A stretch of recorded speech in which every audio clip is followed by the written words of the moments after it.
오늘도 동그리가 보는 기막힌 세상이 무난 인사드리며 새로운 영상 올립니다. 언제나 건강하시고 즐겁고 행복한 시간 보내세요. 안녕하십니까? 오늘은 세상에 공짜는 없다라는 제목으로 함께 생각해 보겠습니다. 국가가 국채를 발행하여 국민에게 무상으로 매월 생활비로 1인당 300만 원씩 나누어 주면 어떨까요? 일하지 않아도 그럭저럭 생활할 수 있는 돈인데 싫어하는 국민이 있겠습니까? 싫어하는 사람은 없을지 몰라도 나라를 걱정한 사람은 많을 것입니다. 왜냐하면 세상에 공짜는 없기 때문입니다. 그러면 국민이 공짜로 돈을 받는 대신에 어떤 비용을 치러야 할까요? 제일 먼저 생각나는 것이 시중에 돈이 많이 풀려서 물가가 상승하게 된다는 것입니다. 물가가 상승하는 요인에는 여러 가지가 있으나 가장 중요한 요인 중에 하나가 통화량이 증가하는 것입니다. 경제학의 기본 중에 기본이지요. 어떤 사람들은 공짜로 받는 돈을 쓰게 되니까 소비가 증가함으로 생산이 증가하고 일자리가 늘어난다고 하지만 생산이 증가하기 전에 먼저 물가가 상승합니다. 물가가 상승하게 되면 부의 재분배가 일어나 부자는 더 부자가 되고 가난한 사람은 더 가난하게 됩니다. 부자는 소득 이외의 자산에서 추가적인 부를 더 얻을 수 있고 가난한 사람은 구매력이 떨어져 장바구니에 담을 생필품들이 점점 적어져 생활이 더 어렵게 됩니다.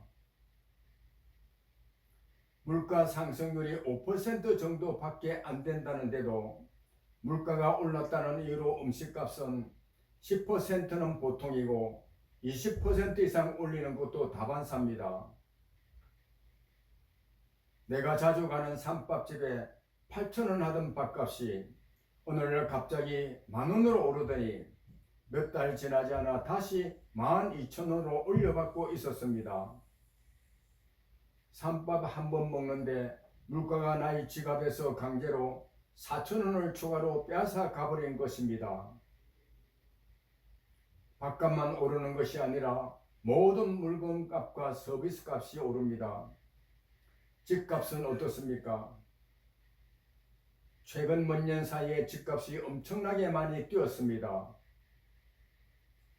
살고 있는 집은 그대로인데 집값만 높아진 것입니다.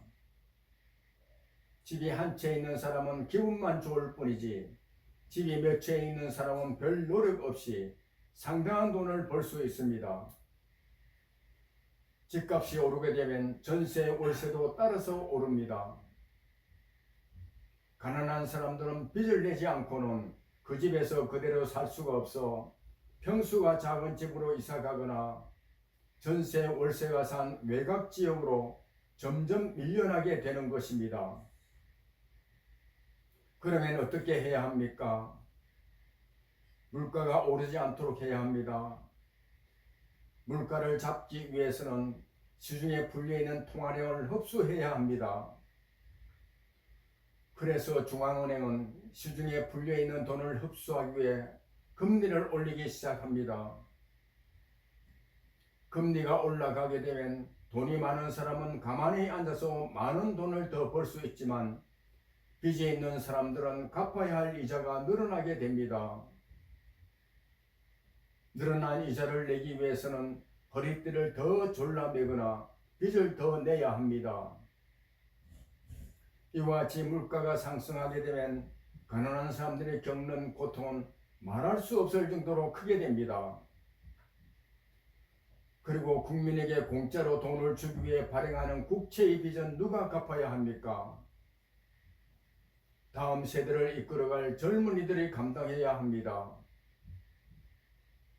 젊은이들은 물가가 상승해서 더 많은 생활비를 지출해야 하므로 자본을 축적할 기회도 상실하고 앞세대가 저질러 놓은 빚도 젊어지게 됩니다. 공짜를 좋아하는 사람들의 심리를 이용해 정치를 하는 사람들이 나라 돈으로 선심 쓰듯이 돈을 주는 경우가 있는데,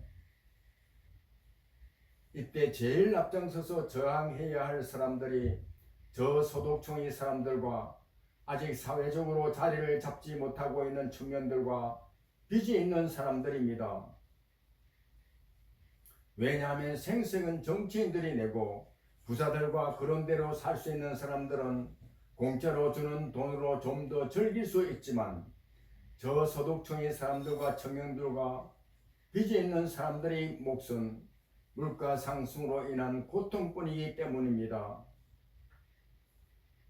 지금 우리나라는 코로나19라는 전염병을 몇 년 동안 겪으면서 이런저런 이유로 돈을 너무 많이 풀었습니다.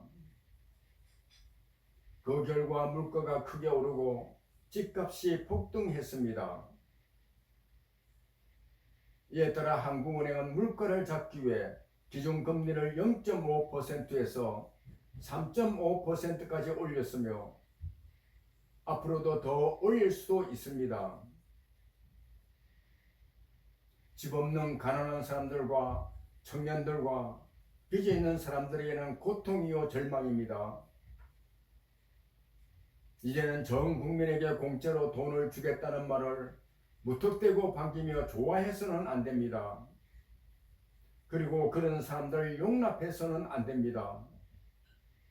왜냐하면 자신의 이익을 위해 나라 돈으로 선심 쓰는 것은 가난한 사람들, 취약한 사람들, 그리고 국가의 빚을 짊어지고 가야 하는 젊은이들을 더 고통스럽게 만들어가는 짓이기 때문입니다. 세상에 공짜는 없습니다. 그래서 정부에서 도와주는 사람들은 장애로 인해 스스로 노력해서 돈을 벌 수 없는 사람, 생활할 능력이 없는 사람, 기초생활이 어려울 정도로 가난한 사람과 같이 도와주지 않으면 살 수가 없는 사람들로 한정해야 합니다.